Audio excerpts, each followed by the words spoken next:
মা, ও মা, এই দেখো আমি সাধু বাবাকে সাথে করে নিয়ে এসেছি। আর কোনো চিন্তা নেই, দাদু একেবারেই ঠিক হয়ে যাবে। চাঁদনি, তুই সাধু বাবাকে সাথে করে নিয়ে এসেছিস মা? দেখ মা, দেখ না, তোর দাদু কোনো কথা বলছে না। সেই তখন থেকে তোর দাদুকে আমি এত ডাকছি, কিন্তু তোর দাদু কোনো সারা শব্দ করছে না। তোর দাদু মনে হয় আর বেঁচে নেই রে মা, আর বেঁচে নেই। এইসব কি বলছো কি তুমি মা? দাদুর কিচ্ছু হবে না। সাধু বাবা এক্ষুনি দাদুর চিকিৎসা করলে দাদু সুস্থ হয়ে যাবে, তুমি দেখে নিও। সাধু বাবা, দেখুন না, আমার দাদুকে সুস্থ করে দিন না, দিন না আমার দাদুকে সুস্থ করে। হ্যাঁ হ্যাঁ সোনালি, তুমি চিন্তা করো না, আমি এক্ষুনি তোমার বাবাকে দেখছি। এরপর সাধু বাবা সেখানে বসে পড়ে আর সোনালীর বাবাকে পরীক্ষা করতে থাকে। কিছুক্ষণের মধ্যে সাধু বাবা বুঝতে পেরে যায় যে সোনালীর বাবা আর বেঁচে নেই, সে মারা গিয়েছে। সে বুঝে উঠতে পারছিল না এই নির্মম কথাটি সোনালীকে সে কি করে বলবে, তাই সে চুপচাপ বসে থাকে। কি হলো কি সাধু বাবা, আপনি এভাবে চুপ করে আছেন কেন? কোনো কথা বলছেন না যে কেন? বলুন, আমার বাবার কি অবস্থা? আমার বাবা সুস্থ হয়ে যাবে তো? সোনালি মা, নিজের মনকে একটু শক্ত কর। আসলে পৃথিবীতে জন্ম নিলে পৃথিবী থেকে বিদায় একদিন নিতেই হবে, আর এতে এত ভেঙে পড়লে চলবে না। তাই নিজেকে শক্ত কর মা। সাধু বাবা, এসব কি বলছেন কি আপনি? তার মানে কি আমার বাবা বেঁচে নেই? হ্যাঁ মা, হ্যাঁ, তোর বাবা সত্যিই বেঁচে নেই। আমি আসার অনেকটা সময় আগে তোর বাবা এই পৃথিবীর মায়া ত্যাগ করে চলে গেছে মা। না, এটা কিছুতেই হতে পারে না। আমার বাবা এভাবে আমাকে ছেড়ে চলে যেতে পারে না।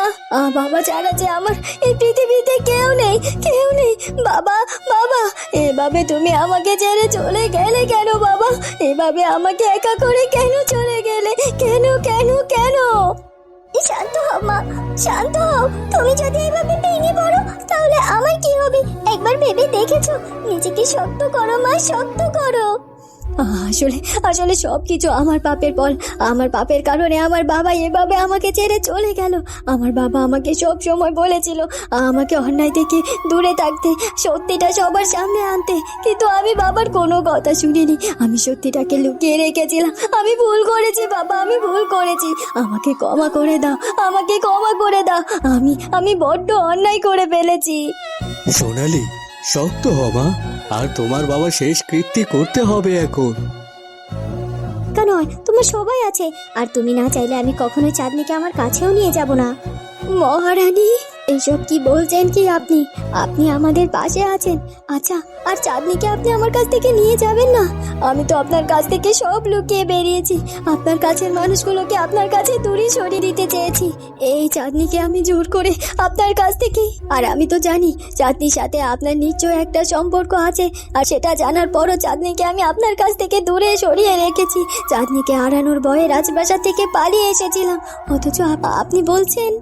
দেখো সোনালি, আমি জানি চাঁদনি তোমার মেয়ে নয়। চাঁদনিকে তুমি জঙ্গল থেকে কুড়িয়ে এনে এত বড় করেছো, কিন্তু তুমি যেভাবে চাঁদনিকে বড় করেছো, একজন গর্ভধারিণী মা এত ভালোবাসা দিয়ে তার সন্তানকে বড় করে তুলতে পারে না। তাই চাঁদনি চিরকাল তোমার মেয়ে হয়েই থাকবে। এইসব কি বলছেন কি আপনি মহারানী? আমার মা আমাকে জঙ্গল থেকে কুড়িয়ে এনে বড় করেছিল। মা, মহারানী এসব কি বলছে কি? এইসব কি সত্যি? আর মহারানী বা কেন তার কাছে আমাকে নিয়ে যাবেন? মহারানীর সাথে আমার কি সম্পর্ক? আছে, সম্পর্ক আছে চাঁদনি, সেই সব কিছু আমি তোমাকে খুলে বলছি। তুমি সোনালির মেয়ে নও, তুমি ফুলকুমারীর একমাত্র হারিয়ে যাওয়া মেয়ে চাঁদনি। না না, এটা কিছুতেই হতে পারে না। আপনি ভুল বলছেন সাধু বাবা, আপনাদের কোথাও না কোথাও ভুল হচ্ছে।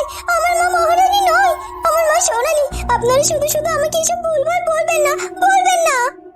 না রে মা, সাধু বাবা ভুলভাল বলেনি। সাধু বাবা সত্য কথাই বলেছে। তুই আমার মেয়ে নস, তুই হলি আমাদের রূপনগর রাজ্যের মহারানীর একমাত্র রাজকন্যে। তুই হলি রূপনগর রাজ্যের একমাত্র রাজকন্যে।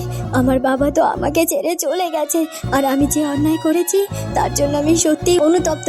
মহারানী, আমি আপনার সন্তানকে আপনার কাছ থেকে আলাদা করে দূরে রাখতে চেয়েছিলাম, কিন্তু আমি এখন বুঝতে পারছি সত্যকে কখনো চাপা দিয়ে রাখা যায় না। আর তাই আমি চাই আপনি আপনার মেয়েকে নিয়ে রূপনগর রাজ্যে ফিরে যেতে পারেন। আমি এখানে সারা জীবন আমার বাবার ভিটেতেই থাকতে চাই, বাবার কাছাকাছি থাকতে চাই।